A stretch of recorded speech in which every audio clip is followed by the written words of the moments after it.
চাঁদপুরের মেঘনা নদীতে জাহাজে 7টি হত্যার ঘটনায় তদন্তে বেরিয়ে আসে ইরফান নামের এক যুবকের নাম, যার আসল নাম আকাশ মণ্ডল। প্রথমে ডাকাতি বলে প্রচার হলেও ঘটনাস্থলের কিছু রহস্যজনক পরিস্থিতি দেখে পুলিশ সন্দেহ করে। পরে ইরফানকে গ্রেফতার করলে তার কাহিনী ভিন্ন দিকে মোড় নেয়। নৌপুলিশের কাছে 26 বছর বয়সী ইরফান জানান, ভৈরবে নৌযানে কাজ করতে গিয়ে কলেমা পড়ে ইসলাম ধর্ম গ্রহণ করেন তিনি। ছোটখাটো অপরাধ লুকিয়ে ভালো ছেলে হিসেবে পরিচিত হতে তিনি ইরফান নামে জাহাজে চাকরি নেন। যদিও তার আইডি কার্ডে এখনও আকাশ মণ্ডল নামটিই রয়েছে। ইরফান জানিয়েছেন, তিনি একাই 7টি খুন করেন। বেতন, ক্ষোভ এবং প্রতিশোধের জন্য সবাইকে ঘুমের ওষুধ খাইয়ে অচেতন করেন।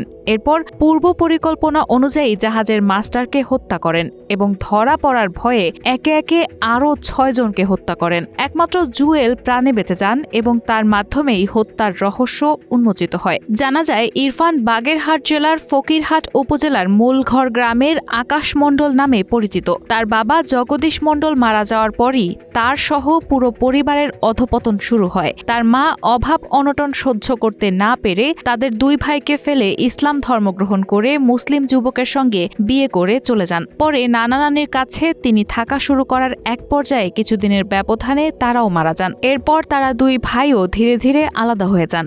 সেই থেকেই শুরু হয় তার একাকিত্বের জীবন এবং এরপর বর্তমানে তিনি 7 খুনের মামলার আসামি।